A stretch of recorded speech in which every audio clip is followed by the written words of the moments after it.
Ya di society itu ya semuanya masih dinilai lu itu sukses, lu itu punya hidup yang baik kalau misalkan diukur dari apa yang lu kerjakan, materi yang lu punya gitu.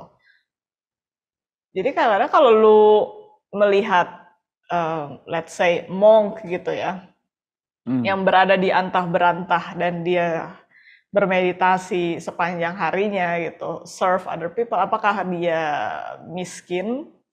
Apakah dia tidak punya sense of purpose?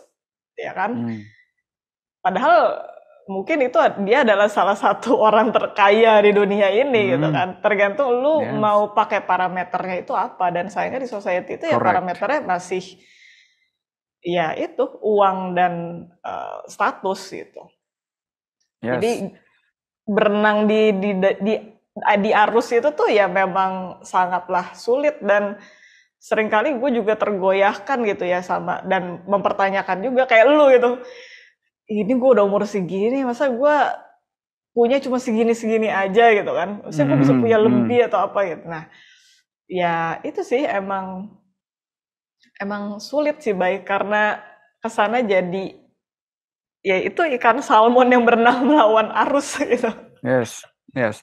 Kalau menurut gua antidotnya ada dua, Vin. Hmm. Antidotnya adalah nomor satu, what we are doing right now.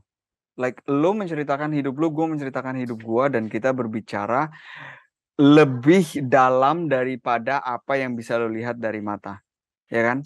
Karena orang ngelihat gue, Vin, sekarang ngelihat gue, let's say kalau misalkan teman-teman gue dari Jerman ngelihat gue dengan Hmm. background Palem bulan Januari, they gonna say like I'm living in heaven, bro, you know. Nah, And then ada lagi orang yang lain lagi yang tadi kita udah sebut gitu, ngapain sih lu buy lips? Jadi di dalam jadi dengan konversasi seperti ini, dengan sharing seperti ini, lu tidak lagi melihat hal-hal yang dangkal-dangkal saja. Nah, hal yang dangkal itu salah satunya ada dangkal, let's say, bukan berarti jelek ya, tapi dangkal tuh apa yang bisa dilihat gitu loh. Kalau misalkan dasar laut itu, kalau lu di pantai lu ngelihat masih dangkal deket pantai, kan lu bisa ngeliat dasarnya kan, ya kan? Jadi material apa semua itu kan bisa diukur. Tapi sedangkan kebahagiaan diri, kepuasan diri, kesehatan mental, itu kan sesuatu yang lu nggak bisa lihat dari kasat mata gitu loh. Sehingga antidot yang kedua, yang pertama adalah kita sharing, let's say dalam format seperti ini, dan sharing cerita kita ke banyak orang sebanyak mungkin. Dan yang kedua adalah apa yang lu tadi sudah sebut gitu loh, di mana kita menormalkan deep conversations and deep connections, let's say. hmm. I wasn't used to, kita udah pernah ngobrol tentang ini juga. I wasn't used to say like I love you to people that I actually love. For example, let's say not the romantic part ya. Let's say bonyok gua, engkau gua, kakak gua, like I never said, it's just so cringy, you know. But then if if if I'm not, yang pengen gue sampaikan adalah bukan lu mengucapkan I love you ya, but to have that deep conversations with people, to build that deep connections with people, deeper than just apa yang bisa lu lihat dari kasat mata, apa yang cuma hahaha hihi, let's gossip about left and right. I do believe that there is an antidote to, you know, to, let's say, bad mental health. And that will be a segue to my next topic. But kalau lu mau Hmm? nambahin dulu atau lu mau Enggak, apa? enggak. Enggak. Yeah, and and that realization, you know, gua lesson yang gue pelajarin dari tahun lalu adalah uh, mental health tuh real thing, Vin. Like as real as it gets. Ada dua kasus yang bikin gue like what the fuck, you know, yang gue nggak sangka itu terjadi. Satu kasus di orang terdekat gue sendiri. Um, di mana dia terbentur dengan kasus mental health, let's say depressed and sampai ke titik di mana dia for some period of time, buat dalam jangka waktu tertentu, dia get-triggered sehingga dia nggak sadar akan dirinya sendiri, kayak kehilangan kesadarannya buat period momen tertentu. Di saat gue melihat hal tersebut, karena gue video callan sama orangnya, dia nggak sama sekali nggak coherence, dia ada di sana tapi tidak ada di sana at the same time gitu. Dia ngomongnya nggak inilah, udah nggak apa namanya, nggak bener-bener lu nggak bisa have a conversation sama dia. The way that person looked, wah itu gue ini banget sih, apa, terenyuh banget gitu loh, bahwa anjing beneran ya, ternyata bukan berarti beneran. Karena sampai sekarang tuh gue burn out, let's say burn out itu tuh gue tuh selalu dapat konteksnya, makanya gue sekarang juga share mindfulness ke dalam corporate, karena gue melihat terlalu banyak orang, kolega-kolega gue kerja yang hidupnya adalah kerja, yes, dia mendevote hidupnya untuk kerja, bukan karena dia sayang sama company-nya atau apa, tapi karena dia tidak ada kesadaran atau tidak hidup secara mindful, let's say, yang tidak mengutamakan dirinya, yang sampai ke satu poin jeder, dah dia tidak bisa lagi, ada satu irreversible damage secara mental, secara kesehatan mental. Oke? So, jadi itu selalu jauh. Tiba-tiba orang terdekat gue terjadi hal seperti itu juga, dan gue ngerasa, oh my god. The second thing, what's even, oh my god. Ada satu dancer dari US namanya Twitch. Dia ini DJ-nya di Ellen DeGeneres Show. Dia committed suicide. When I heard that sentence, I don't know the person, I didn't know him personally, tapi gue follow journey dia tuh udah dari 15 tahun lah, let's say. Dari gue juga dulu mulai dance. Dan dia itu selalu, dan gue ngeliat juga komen-komen dari orang-orang terdekat dia dan dari community-nya dia adalah, lu ngeliat dia, lu nggak bisa melakukan hal lain selain tersenyum, Vin. That guy was a fucking sunshine. That guy was a sunshine. Through the way he smiles, through the way he speaks, through the way he dances, that guy was a sunshine. And yet, he committed suicide. Gue nggak ngerti lagi, Vin. Gue nggak ngerti lagi apa kalau deep conversations and being vulnerable bukan antidote dari semua ini. Gue nggak ngerti lagi. I'm not talking about in a podcast recorded and you share it, and no, but you just being a fucking human being, being honest to another fucking human being. That's it. I do believe that that could be, let's say, an antidote, or let's say a way to a better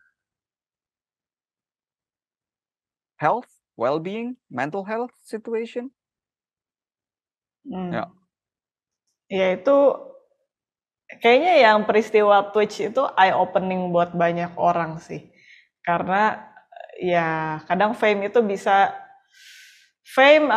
mungkin bukan fame ya, tragedy kadang bisa jadi lesson buat banyak orang untuk jadi lebih baik lagi ya, which is ya menyedihkan sih kadang-kadang, karena itu unfortunate events juga kan. Tapi ada satu sentence yang gue realize ini juga, karena gue belakangan tuh banyak banget mendengar cerita-cerita dari orang-orang di sekitar gue gitu ya, soal how depressed they are. The happiest person sometimes he or she could be the saddest person. Nah, jadi yang lu bilang tadi dia di luar itu kayak sunshine ya. Gue kenal banget banyak orang yang di luarnya tuh benar-benar lu kalau ketemu dia tuh menyenangkan gitu loh. Sangat sangat mudah berteman, sangat mudah bergaul. But once you have conversation with them, lu realize bahwa wah gila nih orang sedih banget hidupnya gitu. Dan gue sebenarnya beruntung bisa bisa jadi part di mana mereka share pengalaman itu gitu. Dan itu juga sebenarnya jadi kayak lesson besar buat gue. Gitu. Tapi emang baik gue tuh semakin kesini gue juga kadang-kadang pesimis gitu melihat humanity gitu. Kalau kita terus berjalan di arah yang mengejar itu tadi, status, fame, material stuff, akan banyak sih baik kasus-kasus seperti itu. Dan dimana kita hilang connection ke satu sama lain. Dimana mungkin itu juga efek pandemi kan, kita semakin jauh lagi dari koneksi itu. Ya, gue nggak tahu apa yang terjadi di balik hidupnya Twitch itu kenapa dia bisa commit suicide. Tapi kalau melihat di sekitar gue, ya memang kehilangan lack of presence itu hal yang bisa menyebabkan kita jatuh ke jalur yang tidak baik gitu. Jadi kayak yang lu bilang tadi, ya sebenarnya kalau ngomongin material ya kita butuh material gitu ya, kita butuh uang. Dan lu kalau mau kerja keras ya lu silakan kerja keras. Tapi di state apa lu bertindak, menurut gue itu kunci yang akhirnya akan membedakan lu bisa jadi burnout atau whatever it is ya. Atau lu bisa ya udah peaceful aja, damai menjalani apa yang lu jalankan gitu. Jadi gue dan gue selalu berusaha mengingatkan diri gue sendiri lagi dan mencoba menyadari lagi kalau misalkan gue lagi mengerjakan suatu hal, ya gue benar-benar berusaha untuk be present di situ gitu. Dan nggak termakan oleh burden atau percakapan bahwa oh lu nih harus kerja supaya lu dapat materi yang lebih banyak, atau lu harus kerja nih supaya lu dapat pengakuan dari luar, atau mungkin kalau di dalam dunia konten lu post hal yang bagus supaya ntar lu dipuji-puji, atau jangan di post lah ntar dikatain ini dikatain itu. Nah jadi untuk menarik diri lagi, being present dan tahu lu mengerjakan hal ini untuk apa, bisa damai di situ, itu menurut gue kunci yang bisa menjaga kita tetap sane. Ya, gitu sih. Karena terlalu banyak belakangan ini gue lihat orang-orang di sekitar gue kayak gimana ya? Kadang gue ingin membantu. Ya mungkin itu juga jebakannya sih. Kita kadang-kadang ingin berusaha untuk fix them, tapi sebenarnya kita nggak bisa untuk fix them. Mereka yang harus realize itu sendiri kan. Ya itu sih mungkin kadang-kadang gue merasa kesulitan juga gimana gue bisa sedikit meringankan beban mereka dan mungkin memperkenalkan kayak mindfulness gitu ke mereka, karena gue tahu itu sudah works buat gue. Tapi again kadang-kadang banyak tembok-tembok yang dibangun oleh mereka sendiri sehingga mereka nggak bisa menerima informasi itu, dan mereka tetap mengulang cycle yang sama. Ya itu sih sulit sih. Kadang-kadang lu berhadapan sama orang yang punya mental health issue itu ya sulit kalau mereka juga nggak mau membuka diri. And on that note, ya, gue juga kadang-kadang struggle gitu loh to find that thin line. Saya tidak bisa memaksa orang untuk berubah atau memaksa orang untuk melakukan sesuatu gitu ya. Yang saya bisa lakukan adalah mengulurkan tangan saya gitu ya.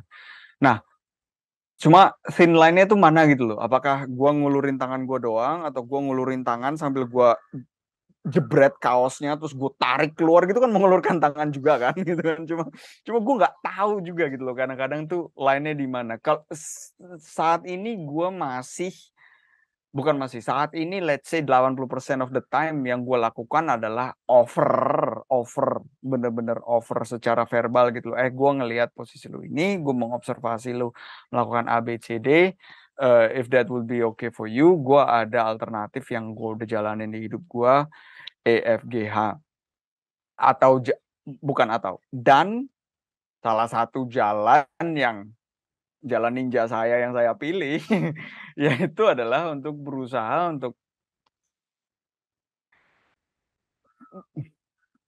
untuk menceritakan kepada dunia luar proses saya mengenal diri saya sendiri.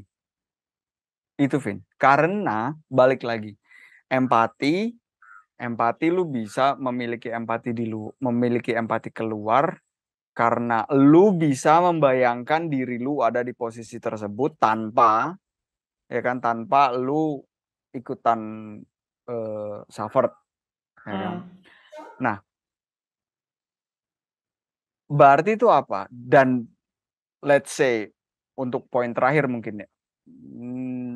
Enggak poin terakhir. Ya poin terakhir sih. Di dalam konteks ini adalah gua bertemu dengan banyak manusia dari banyak negeri di dunia ini dan ternyata gua find out lah masalahnya mah itu juga. Saya tidak percaya diri saya tidak merasa disupport oleh keluarga lingkungan terdekat saya merasa sendiri. Jadi bajunya aja beda-beda. Yang bajunya Asia urusannya sama Tiger Family misalnya, yang bajunya Eropa urusannya sama individualistis, materialismus, tapi mah intinya sama-sama aja gitu loh.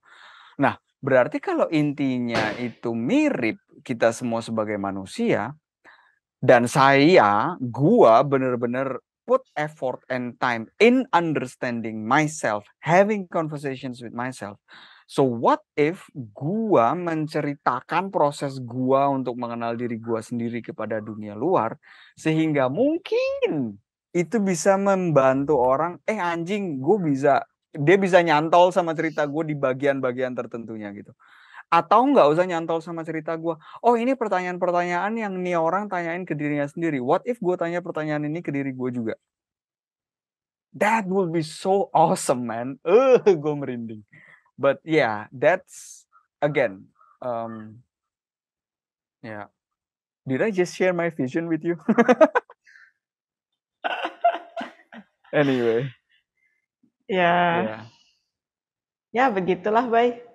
Ya, Semakin begitulah, Vin. semakin kesini kayak bukan cuma belajar tentang diri sendiri sih, tapi banyak banget jadinya kayak, atau mungkin karena kita belajar mindfulness ya, Bay, jadinya tuh melihat orang lain bisa lebih kayak transparan gitu loh. Setuju. Nggak cuma banget. di permukaannya doang. Setuju. Iya. Jadi lu mengerti kata ini kan, yang dulunya kalau misalkan orang ngatain lu jadi marah. Sekarang kalau orang ngatain lu tuh lu jadi iba. Karena pasti ada sesuatu yang nggak enak di dalamnya sehingga dia bisa nge-share negatif energi itu gitu. Wait, gua nggak bilang bahwa kalau ada orang yang ngatain lu berarti lu selalu bener ya. This is the case dimana kalau ada, you are doing nothing tapi ada orang di luar sana yang doing bad thing to you. So you do have to ask yourself if maybe you're an asshole. But if that's not the case, if you're on the safe side, like when people do bad things to you out of nothing, gue sekarang lagi jadi mempertanyakan apa ya gitu, maksud gue, atau bahkan bukan apanya gitu loh, karena kalau gue melakukan itu ke setiap orang yang gue temu di jalan ya gue juga habis waktu gue gitu kan. Jadi ya, dude, I wish you well. Kayak orang honking gitu, misal honking gitu kalau di traffic jam gitu ya, gue bilang, aduh elah, Oh ya mungkin ya orang mau pipis, mungkin ya orang mau apa. Iya sih. Mengalemkan diri gue sendiri. Kayak semakin kesini tuh gue juga semakin tidak suka dengan, ya bisa bilang nggak suka atau mungkin gue kurang mengerti ya jadinya arti dari kata happy gitu loh, Bay. Orang bilang gue mau achieve happiness, gue pengen happy, Hmm. but what is happy gitu. Hmm. Hmm. Dan mungkin gue lebih suka sekarang memakai kata peaceful, yang jadi kayak lebih tadi kalau ada situasi Hmm. apapun ya udah gue bisa damai berada di situ. Gue nggak harus kalau lagi ada sesuatu yang menyenangkan ya tentu aja gue bisa feeling happy at the moment ya, cuma maksudnya being in the state of happy 24/7 itu kayaknya agak absurd sih buat gue. Jadi Bukan cuma absurd, itu nggak mungkin, Vin. Itu lu kayak lu nggak mungkin happy terus. I mean, kalau lu sudah ada di long relationship, lu bisa mengiyakan ini bahwa berharap relationship lu ada di honeymoon phase terus, mamam deh. Mamam tuh relationship. Nggak ada kayak gitu loh. Dan gue juga I I learned a lot as well gitu loh about the word happiness. Sebenarnya apa sih yang, karena gue sendiri juga termasuk orang yang gue tuh hidup cuma pengen happy aja gitu loh. Apa gitu loh, karena iya kan? ya kan linguistiknya tuh kayaknya tuh bahasanya happy itu tuh terlalu scattered gitu loh. Lu mendapatkan sesuatu lu happy, lu habis makan enak lu happy, lu ternyata lu bisa menerima satu hal yang tidak enak itu ternyata juga happiness. Berarti mungkin wordings yang lebih tepat adalah apa yang lu bilang gitu loh, peacefulness, di mana lu bisa accept whatever is. If happiness comes, well then thank God that happiness is there. But if happiness is not there, if sadness is there, well yeah, let me sit with this feeling. Because this too shall pass. Iya, itu sih pelajaran yang luar biasa besar banget sih di tahun kemarin. Dan ya sebenarnya gue juga kayak menyambut 2023 ini orang-orang kayak ya tahun baru bikin apa lagi yang baru ya, resolusi apa yang baru. Buat gue tuh sekarang kayak ya oke, it's just like another year. Tapi ya yang gua pengen jalan itu bukan karena ini tahun baru terus gua harus menjalani semuanya dengan baru, tapi ya udah jalanin aja hari per harinya, menit ke menitnya dengan as mindful as I can be. Mau ini tahun baru atau bukan tahun baru ya nggak gitu berarti sih buat gua. Makanya kayak orang heboh banget nih tahun baru ya udah ya. Yes. Vin, lu tadi di awal kita konversasi lu bilang ya kita sefrekuensi, gue setuju Vin. Karena pada saat 1 Januari Vin, gue di sini jalan ada sama partner gue. Terus gue bilang, out of nowhere gue bilang, beribu-ribu tahun yang lalu sebelum ada tanggalan, today is just another day. Iya. It's just another day. The sun goes up and the sun goes down. Lu nggak tahu bahwa ini adalah tahun baru gitu nggak? Itu konsep. Jadi ya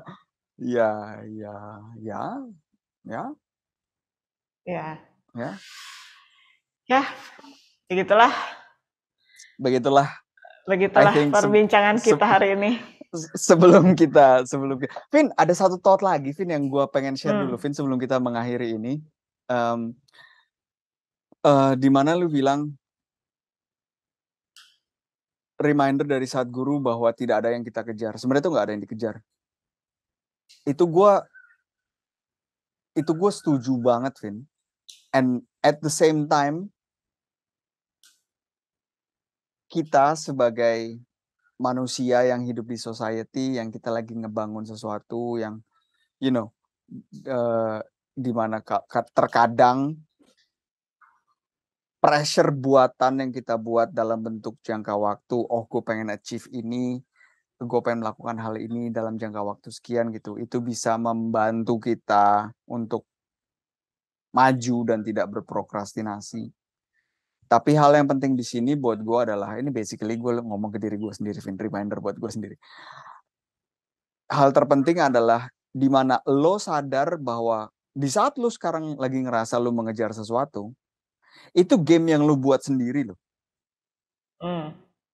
Itu game yang lo buat sendiri lo. Jadi kalau lo suffer karena lo lagi mengejar sesuatu, berarti lo yang bikin diri lo sendiri suffer lo. Pun ini bukan game yang lo buat, pun lo bilang ini adalah game yang society itu buat, tapi itu pilihan lo untuk bermain game tersebut lo. Dan kalau lo suffer tersebut, lo bisa memberikan kesalahan kepada society. Ya society sih gamenya gini. Lah lo main. Benar. Sehingga di saat lu sadar bahwa kalau lu suffer di saat lu mengejar sesuatu, di saat lu bermain game ini, lu sadar bahwa ini adalah salah lu sendiri, berarti lu bisa lo untuk menghilangkan suffering lu. Berarti lu bisa lo untuk, lu punya banyak opsi. Begitu lu tahu bahwa lu bisa melakukan sesuatu, tiba-tiba muncul opsi. Lu bisa memilih untuk bermain game lain, memilih untuk bermain game ini dengan rules yang lain, dengan approach yang lain, dan banyak opsi-opsi lainnya. Tapi lu harus sadar dulu bahwa in general, nggak ada yang lu kejar. Don't worry, lu bakal mati. Don't worry, lu mau mikir mau kagak, lu bakal mati. Nah, kalau lu mau bermainlah dengan sadar. Iya. Itu gue sering banget diingetin juga kayak sama Gary Vee sih terutama. Dia kan kayak pro patience ya. Ya dulu tuh gue juga sempat di game itu, di mana gue pikir wah anjir gue udah umur segini nih gue harus buat sesuatu. Ya tapi semakin di sini kayak ya udahlah, who cares juga misalkan gue umur 35 gue punya apa, umur 36 gue punya apa, ya buat mereka juga nggak ada perubahan di hidup mereka gitu kan. Ya kadang-kadang tuh kita bego ya. Kita bego, setuju. Bego emang. Ya orang ngomong kita tuh kadang-kadang tuh dulu. 26 lo harus nikah, 30 lo harus punya rumah, 35 lo harus punya ini, punya itu. Ya untungnya buat lo apa ya? Terus kita main di game itu, bego kan? Bego banget gitu. Udah gitu, kita mikirnya di saat mereka memberikan input tersebut, terus mereka pulang ke rumah mereka, kita mikirnya mereka mikirin kita. Ya kagak lah, mereka mikirin hidupnya sendiri. Bro, lu tuh cuma superstar di hidup lu sendiri, bro. Lu bukan superstar di hidup siapa-siapa, bro. Gak ada orang yang pulang ke rumah terus mikirin lu, oh Bayu lagi ngapain nih ya? Dia lagi yoga, aduh gimana ya proses? Gak ada, bro. Semua orang sibuk dengan hidupnya sendiri masing-masing. And it's good that way. Alright. In this note, let's end this. Yes. Thank you buat teman-teman Asadiri yang udah mendengarkan sampai sini. Happy New Year dari Vina dan dari gua. Happy New Year. Kita berharap supaya tahun ini lu penuh dengan peace, joy, dan semuanya align apa yang lu mau, align dengan apa yang lu butuh, dan align dengan apa yang lu dapat. Amin. Thank you so much. Thank you. Thank you. Thank you, bye. Bye-bye. Bye. Hey guys, thank you udah ngedengerin episode podcast Asadiri kali ini. Semoga episode tadi bisa memberikan nilai lebih dan value lebih untuk lo yang ngedengerin.